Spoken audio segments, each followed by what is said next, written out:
بسم اللہ الرحمن الرحیم. ناظرین السلام علیکم. ناظرین، ایران اور جو اسرائیل ہے اس کی جو جنگ وہ آج تیسرے دن میں داخل ہو چکی ہے. کل شام تک یہ لگ رہا تھا کہ اسرائیل کے جو انتہائی ہولناک حملے ایران کے اوپر ہوئے ہیں اور خاص طور پر جو ان کی ٹاپ براس شہید ہوئی ہے، جو ان کے ٹاپ سائنٹسٹ شہید ہوئے ہیں، تو اس کے بعد ایک لیڈرشپ کا بہت بڑا ایک فقدان، ایک ویکیوم جو ہے وہ کریٹ ہو گیا ہے. اور ایسی صورتحال میں لگ رہا تھا کہ ایران جو ہے وہ اب سر اٹھانے کے قابل نہیں رہے گا.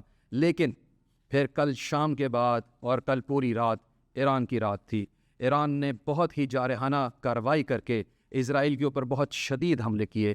آج کا جو ہمارا پروگرام ہے وہ انہی کچھ ٹاپکس کے گرد ریوالو کرے گا، جس میں ہم سب سے پہلے ڈسکس کریں گے کہ جو ایران نے کل اسرائیل کے اوپر اٹیک کیا ہے اس پہ اسرائیل کا کس حد تک نقصان ہو چکا ہے. امریکہ جو اس سے پہلے ایک خاموش تماشائی کا روپ دھار کے بیٹھا تھا، اب اس وقت وہ کیا سوچنے پر مجبور ہو چکا ہے. جو سب سے ایک امپورٹنٹ خیبر شکن اور جو خیبر میزائل ایران کے پاس ہے، جس نے اصل میں کل اسرائیل کو ہلا کر رکھ دیا ہے، وہ میزائلز کیا ہے، ان کی کیا کیپیبلٹی ہے اور ایران ان کو کتنا افیکٹولی ہے اسرائیل کے اگینسٹ یوز کر رہا ہے. اور اس کے بعد سب سے آخر میں جو ہے وہ ہم سب سے ایک امپورٹنٹ بات بتائیں گے کہ ایران نے ایک بہت بڑا فیصلہ کر لیا ہے اور اس فیصلے کے بعد سے نیتن یاہو کی جو نیندیں ہیں وہ حرام ہو چکی ہیں. اس سے پہلے کہ ہم پروگرام کے بقیہ حصے کی طرف چلیں، میں چاہتا ہوں کہ آپ میرے پروگرام کو لائک کریں، شیئر کریں، میرے چینل کو سبسکرائب کریں اور کمنٹ سیکشن میں اپنے کمنٹ ضرور دیجیے گا.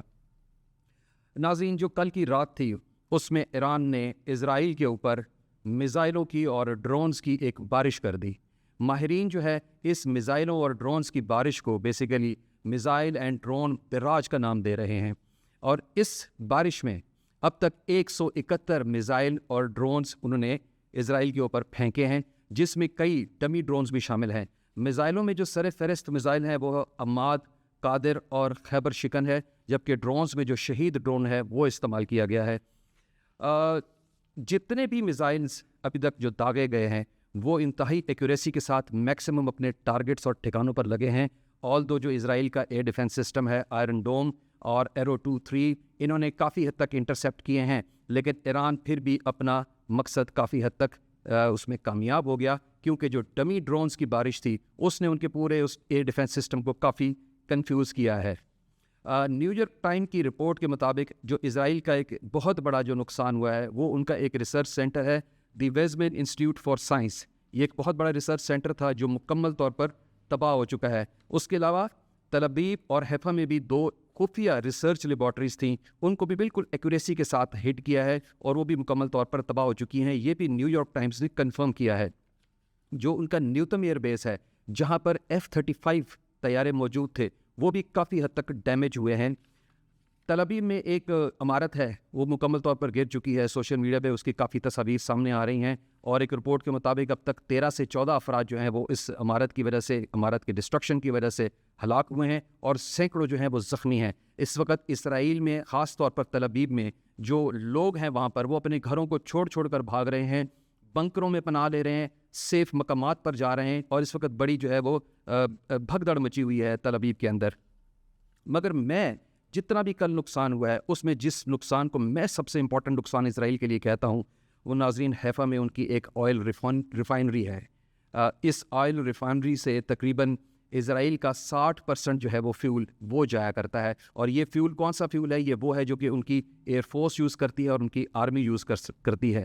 میرے حساب سے سب سے زیادہ جو نقصان اسرائیل کا جو ہوا ہے ان میزائلز نے جو کیا ہے وہ یہ آئل ریفائنری ہے جو کہ مکمل طور پر تباہ ہوئی ہے. ایران نے دعویٰ کیا ہے کہ اس نے اسرائیل کے 3 F-35 طیارے مار گرائے ہیں اور ایک لیڈی پائلٹ جو ہے وہ بھی ان کے قبضے میں ہے، لیکن چونکہ اس کی ابھی تک کوئی مصدقہ اطلاعات نہیں ہے لہٰذا میں اس کو کنفرم نہیں کر سکتا. اسرائیل نے کوئی نہ کوئی تو جواب اس چیز کا دینا تھا، اس تمام اٹیک کا دینا تھا، لہٰذا اسرائیل نے بھی جواب دیا ہے اور کرمانشاہ کے نزدیک ایران کا ایک میزائل کنٹرول سسٹم جو ہے وہ مکمل طور پر اس نے تباہ کیا ہے. اس میں بھی F-35 طیارے استعمال ہوئے تھے جس کی وجہ سے ایران جو ہے، ایران کا جو ایئر ڈیفنس سسٹم ہے وہ F-35 کو ٹریس آؤٹ نہیں کر سکتا کیونکہ یہ اسٹیلتھ طیارے ہیں، 5th جنریشن کے ہیں اور اس میں ایران کا کافی نقصان ہوا ہے اور کافی لوگ شہید بھی ہوئے ہیں. اب بات کرتے ہیں اس میزائل کی، خیبر شکن میزائل کی، جس نے کل اسرائیل کی بالکل نیندیں اڑا دیں اور پورا جو تل ابیب ہے اور جو حیفا ہے اس کو ہلا کے رکھ دیا. اس میزائل کا نام خیبر شکن ہے. خیبر شکن کا مطلب یہ ہوتا ہے کہ یہ جو قلعے کی خیبر قلعے کی دیوار جو کہ بہت ہیوی دیوار ہے، اس کی دیواروں سے زیادہ جو ڈیپتھ ہوتی ہے، انتہائی ڈیپ ڈاؤن دی گراؤنڈ وہ جا کے ہٹ کر سکتا ہے. کتنا ہی اسٹرانگ کوئی چیز بنی ہوئی ہو وہ اس کو توڑ سکتا ہے. اس کی رینج 1450 کلومیٹر سے زیادہ ہے، یعنی کہ یہ بہت آسانی سے ایران سے جا کے تل ابیب اور سراؤنڈنگز کو ہٹ کر سکتا ہے. یہ نیوکلیئر وار ہیڈ کے طور پر بھی استعمال ہو سکتا ہے. اس کی سپیڈ بہت تیز ہے. یہ میک 4 اور میک 5 کے درمیان کی سپیڈ کا میزائل ہے، یعنی کہ آواز کی جو سپیڈ ہے وہ میک 1 ہے. یہ اس سے زیادہ تیز اور ایکوریسی سے کام کرتا ہے، اور یہی وجہ ہے کہ یہ اسرائیل کے ایئر ڈیفنس سسٹم اس کو ٹریس نہیں کر پاتے. ایک رپورٹ کے مطابق ایران کے پاس 400 خیبر شکن میزائل ہیں، اور اس نے صرف کل کی رات 6 میزائل داغے ہیں، اور یعنی کہ 394 میزائل ابھی بھی ایران کے پاس موجود ہیں. اور ان 6 میزائلز نے جو حالت کی ہے کل اسرائیل کی، تو آپ امیجن کر سکتے ہیں کہ اسرائیل اس وقت کس اسٹیٹ آف افیئر میں ہے کہ اگر یہ باقی میزائل بھی ہمارے اوپر داغے گئے تو کیا حال ہوگا. اب بات کرتے ہیں خیبر میزائل کی، جو اس سے 2 ہاتھ آگے ہے. خیبر میزائل کی جو رینج ہے وہ 1500 کلومیٹر سے بھی زیادہ ہے، یعنی کہ وہ تل ابیب چھوڑے وہ اسرائیل پورے کو کور کر سکتا ہے. اس کی جو سپیڈ ہے وہ میک 5 پلس ہے. یہ جو خیبر شکن ہے یہ 4 اور 5 میک 4 اور 5 کے درمیان آپریٹ کرتا ہے، جبکہ خیبر جو میزائل ہے اس کی سپیڈ میک 5 سے بھی زیادہ ہے. کوئی چانس نہیں ہے کہ یہ آئرن ڈوم اور ڈیوڈ سلنگ اور ایرو 2-3 یہ اس کو بالکل ٹریس نہیں کر پائیں گے. اور ایران کے پاس یہ تقریباً 300 سے زیادہ ہیں. وار ہیڈ کی کیپیبلٹی اس کے اندر ہے کہ یہ اس کو ایز اے وار ہیڈ لے کے جا سکتا ہے. نیوکلیر کیپیبلٹی ہے اس کے اندر، اور ابھی تک ایران نے یہ ایک بھی نہیں استعمال کیا.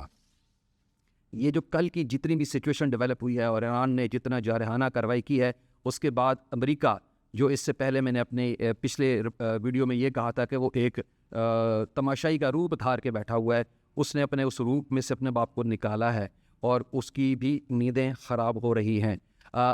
پینٹاگون کی رپورٹ کے مطابق پینٹاگون نے لیٹسٹ ابھی ریسنٹلی ایک میٹنگ ایمرجنسی کال کی ہے، جس میں اب یہ فیصلہ کیا جا رہا ہے کہ ہمیں کس طریقے سے اسرائیل کا ساتھ دینا چاہیے اور کس طریقے سے ہمیں جو ہے اس وار میں ایران کو ڈیمیج کرنا چاہیے. جو میڈیا سورسز ہیں وہ یہ بتا رہے ہیں کہ اس وقت واشنگٹن جو ہے وہ 2 دھڑوں میں تقسیم ہو چکا ہے. ایک دھڑا وہ ہے جو کہ کہہ رہا ہے کہ ہمیں کسی صورت میں اس جنگ میں انٹروین نہیں کرنا چاہیے اور ہمیں کسی کا ساتھ دینا نہیں چاہیے، جبکہ دوسرا دھڑا جو ہے وہ مکمل طور پر اسرائیل کو سپورٹ کرنے کے لیے بار بار کہہ رہا ہے. تازہ ترین اطلاعات کے مطابق جو یو ایس ایڈمنسٹریشن ہے ان کی طرف سے جو اسٹیٹمنٹ جاری ہوئی ہے اس کے مطابق انہوں نے یہ کہا ہے کہ فیصلہ یہ کیا گیا ہے ایڈمنسٹریشن کی طرف سے کہ ہم کسی بھی طریقے سے کسی بھی فریق کے ساتھ نہیں کھڑے ہوں گے اور ہم نیوٹرل رہیں گے اور ہم اس جنگ میں انوالو نہیں ہوں گے. لیکن یاد رکھیں ناظرین، یہ سب سٹیٹمنٹس ہوتی ہیں ہاتھی کے دانت دکھانے کے اور کھانے کے اور. بھلا یہ کیسے ممکن ہے کہ جو سی آئی اے مکمل طور پر موساد کے ساتھ مل کے یہ سارا کام کر رہا تھا، پلاننگ کر رہا تھا اور ہر قسم کی انفارمیشن دے رہا تھا، اور وہ اب اس وقت اسرائیل کا ساتھ نہیں دیں گے؟ یہ کیسے ممکن ہے؟ آپ آگے دیکھیے ہوتا ہے کیا. اب ناظرین آتے ہیں ایک ایسے فیصلے کی طرف جو ایران نے کیا، اور یہ ایک بہت بڑا فیصلہ ہے. ایران کے عوام جب سے یہ جنگ ایران کے اوپر مسلط ہوئی ہے وہ بہت غم اور غصے میں ہیں، اور تقریباً ایک رپورٹ کے مطابق 2 سے 2.5 لاکھ لوگ جو ہے وہ اب تک سڑکوں پر نکلے، انہوں نے شور مچایا ہے اور کافی غم و غصے کا اظہار کیا ہے کہ ایران جو ہے وہ کیوں نہیں وار ہیڈ جو ہے اس کو تیار کر رہا، وہ کیوں نہیں ابھی تک ایٹمی تجربہ کر رہا. اور ساتھ ساتھ وہ یہ چاہ رہے ہیں کہ جو آیت اللہ خامنائی نے ایک فتویٰ دیا تھا کہ نیوکلیئر جو بام ہوتا ہے وہ کسی ملک پر نہیں گرانا چاہیے کیونکہ یہ انسانیت کے خلاف ہے، وہ بار بار یہ کہہ رہے ہیں کہ یہ 2003 کا جو آپ کا دعویٰ ہے یہ اب سچویشن کے ساتھ بالکل نہیں ٹیلی کر رہا. اپنے فتوے کو واپس لیں اور ایران کو جو ہے نا کافی تیز طریقے سے کام کرنا چاہیے تاکہ جلد سے جلد وہ اپنے وار ہیڈ کو بھی کمپلیٹ کرے اور ایٹمی دھماکہ کرے. ایک رپورٹ کے مطابق موساد نے یہ انفارمیشن دی ہے کہ جو وار ہیڈ کی تیاری تھی اس کی سپیڈ تیز ہو گئی ہے، اور یہ جو وار ہیڈ بنایا جا رہا ہے نیوکلیئر وار ہیڈ جس کے ذریعے ایٹمی تجربہ کیا جائے گا، یہ اگلے 2 سے 3 ہفتوں کے اندر اندر یہ وار ہیڈ تیار ہو جائے گا. گارڈین کی ایک رپورٹ ہے جس میں وہ یہ کہہ رہے ہیں کہ نیتن یاہو نے امریکہ کو انٹروین کرنے کے لیے کہا ہے کیونکہ اس کو یہ رپورٹ مل چکی ہے کہ بائی ہک اور کروک جو ہے ایران ہر حال میں اس ایٹمی تجربے کو ضرور کرے گا، اور اگلے 2 سے 3 ہفتے کے اندر اندر وہ رشیا سے ٹیکنیکل مدد اور سپورٹ لے کر under ground deep some where چھپا کر جو ہے یہ ایٹمی تجربہ کر لے گا. اور یہی ایک وجہ ہے کہ جس کی وجہ سے اب امریکہ بھی جو ہے وہ سوچنے پہ مجبور ہو رہا ہے کہ وہ انٹروین کریں. ناظرین بات یہ ہے کہ اگر ایران واقعی 2 سے 3 ہفتوں کے اندر اندر اپنے اس وار ہیڈ کو کمپلیٹ کر کے ایٹمی تجربہ کر لیتا ہے تو یہ پوری مسلم امت کے لیے ایک بہت بڑی خوشخبری ہوگی. And on the other hand یہ یہودیوں کا وہ جو خواب ہے گریٹر اسرائیل کا، یہ اس کو چکنا چور کر دے گی.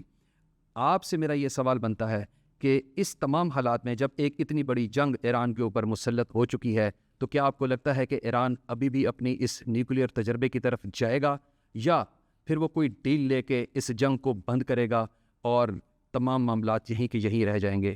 آج کے پروگرام میں اتنا ہی. کل حاضر ہوں گے کسی ایک نئے پروگرام کے ساتھ، نئے ڈیٹا، نئی انفارمیشن کے ساتھ.